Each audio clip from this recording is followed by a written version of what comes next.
교수님이 이 독일 얘기를 해주셔서 네. 독일 얘기 좀 구체적으로 나눠보겠습니다. 저출산 문제에 성공한 나라 중에 하나가 독일이잖아요. 실패했다가 네. 이제 조금 그 제자리로 돌아오는 네, 그런 양상이라고. 그럼 실패한 사례와 왜 네. 성공했는지 뭐 이거 다 같이 듣고 싶어요. 네네네. 네, 어땠나요? 독일 상황은? 독일 같은 경우에 이제 70년대 이후에 저출산 현상이 물론 뭐 공통적으로 나타나는데 초저출산이라고 하는 1.3 이하로 떨어지기까지 했죠. 근데 독일 같은 경우에는 네. 다른 어떤 나라보다도 서유럽 국가 중에서 성별 역할 분리 규범. 철저했나요? 네, 그러니까 남자는 밖에 나가서 일하는 존재, 엄마는 집에서 아이돌 보고 살림하는 존재. 그래서 이 현금 급여 중심. 예, 그러니까 어린이집 그러니까 킨더가르텐이라고 하죠. 이거 영유아기 킨더가르텐 돌봄 시설이나 그다음에 이제 그 초등 그 전일제 학교 초등 돌봄 교육 이 사회적 돌봄 체계를 확대하기보다는 일단 그 가족에게 돈을 주는. 근데 가족에게 돈을 준다는 결국 여성이 우리가 돈 줄 테니까 네가 직장 나가지 말고 가능하면 집에서 이제 애 봐. 근데 이제 그게 효과가 있었던 것은 저소득층 여성들. 네. 그렇지만 중산층 여성들은 그거 가지고 유인책이 될 수가 없죠. 네. 네. 그래서 출산율이 계속 이제 내려가다가 1990년대 말부터 네. 일단 3세에서 5세까지까지 우리로 치면 그 누리과정 있지 않습니까? 네. 그 어린이집 유치원 누리과정 아이들 같은 경우에 킨더가르텐 이제 그 법적 권리 보장.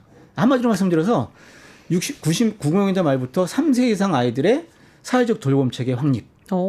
그 다음에 2000년대 초반부터 그 전일제 학교, 네. 초등 오후 교육 돌봄. 그래서 아이들 12시면 땡 하고 집에 갔었는데 점심 먹이고 4시까지는 우리가 아이들 잡아서 있겠다. 돌보고 교육시키자.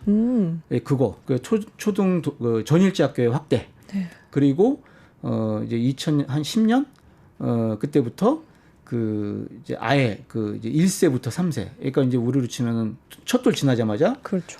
그 사회적 돌봄 킨더가르텐에서 봐주는. 한마디로 말해서 영유아기에서 초등기에 이르는 초등학교에 이르는 사회적 돌봄 체계를 1990년대 말부터 확 확대하기 시작하는 거예요. 거기다가 2000년대 들어와서 기업들이 가족 친화 기업 하자 해가지고 기업들이 이제 앞서서 나가면서 가족 친화 경영이 확산이 되고 거기에 이제 2007년을 독일 가족 정책의 그 패러다임 전환이 된 해라고 표현을 하는데요. 네. 와, 진짜 빠르네. 2007년이면. 네, 왜냐하면 2007년에 그 아빠만 쓸 수 있는 육아휴직 제도, 그러니까 노르딕 모델, 스웨덴식 모델을 받아들여서 아빠들도 이제 육아휴직 해라. 이 메시지를 본격적으로 전달하기 시작했어요. 네. 그러니까 결국은 사회적 돌봄 체계의 구축, 그다음에 가족 친화 기업의 확대 이게 이루어지면서 사회적으로 국가가 육아휴직을 아빠들이 써야 된다. 엄마와 아빠가 함께 일하면서 함께 키우는 사회가 돼야 된다. 이런 메시지를 주기 시작하면서 저출산 현상의 반등이 일어나서 지금은 이제 유럽 연합 평균이 한 1.6 정도 되는데요. 네. 그 정도 수준으로 올라왔어요. 오, 그렇군요. 그런데 서유럽 국가들은요, 사실 아무리 출산율 높은 국가들도 그 뭐 프랑스, 스웨덴 같은 나라들이 2.0 넘어간 경우도 있지만 보통 네. 2.0 이하예요. 근데 별 문제 없게 보는 게 독일도 1.6이면 이제 이 정도면 됐다라고 보는 게 더 올라가면 좋겠지만 이주 인구들이 계속 오잖아요. 유럽들은. 해외에서. 네. 그래서 이주자가 많이 들어온다. 그렇게 오는 아이들을 어떻게 하면 우리 아이들을 키우느냐. 그래서 이제 사회적 돌봄 체계, 그다음에 전일제 학교. 네. 이걸 잘하자. 이제 이걸로 대응을 하고. 그 아이들도 같이 돌봐주자. 네. 이 아이들을 독일 아이로 만들면 된다. 프랑스 아이로 만들면 된다.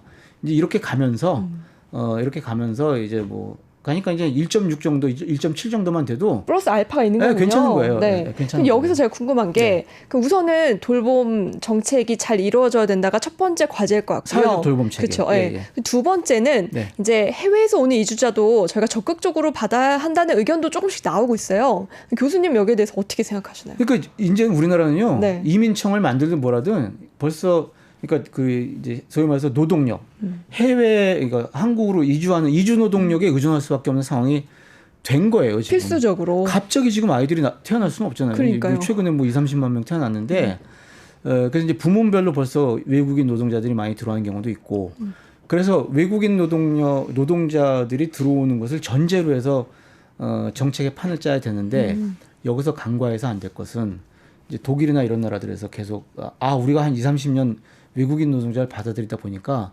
이걸 놓쳤구나라고 네. 하는 게 노동자가 들어오면요. 어쨌든지 간에 가족이 이루어지게 돼 있어요. 네. 아이가 태어나게 돼 있어요. 아이를 데리고 오든 와서 태어나든 뭐 외국인 사이에서 아이가 태어나든 외국인과 한국 사람 사이에서 아이가 태어나든 아이들이 태어나게 돼 있어요. 이 아이들을 한국 아이로, 우리 아이로 만드는, 독일 아이로 만드는, 네. 프랑스 아이로 만드는 이거를 우리가 놓쳤구나. 내지는 해야 되는구나. 네. 그래서 이제 전일제 학교 이야기가 나오고 그다음에 사회적 돌봄 체계 이야기가 나오고 그래서 독일이 킨더가르텐이 뭐 초등학교도 킨더가르텐부터 4시 5시까지 애들 점심 먹이 붙잡아 두면서 얘네들한테 독일어 가르쳐야 된다. 네. 그리고 얘네 부모들 킨더가르텐을 불러가지고 부모 모임 하면서 독일어 가르쳐야 된다. 그러니까 이제 외국인 노동력이 들어오는 걸 전제로 하면서 근데 이제 우리가 이 이야기를 하게 되면 외국 뭐 분야별로 노동자들을 어떻게 들어야 이제 노동자 개인에게 초점을 맞추잖아요. 네. 근데 노동자가 들어올 때 아이도 들어온다. 가족이 들어온다. 네. 가족이 생긴다.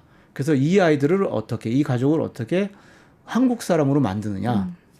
이런 정책을 병행을 해야 된다. 그래서 이제 어린이집 유치원에서 그다음에 초등학교에서 이 아이들을 우리가 어떻게 우리의 아이들로 받아들일지 만들지 이 고민도 함께 해야 된다. 더 많은 뉴스를 보시려면 화면 오른쪽에 있는 구독 버튼을 눌러주시면 됩니다. 그리고 제보할 게 있으면 꼭 저희한테 보내주십시오. 저희가 열심히 취재하도록 하겠습니다. 항상 SBS 뉴스를 시청해 주셔서 대단히 고맙습니다.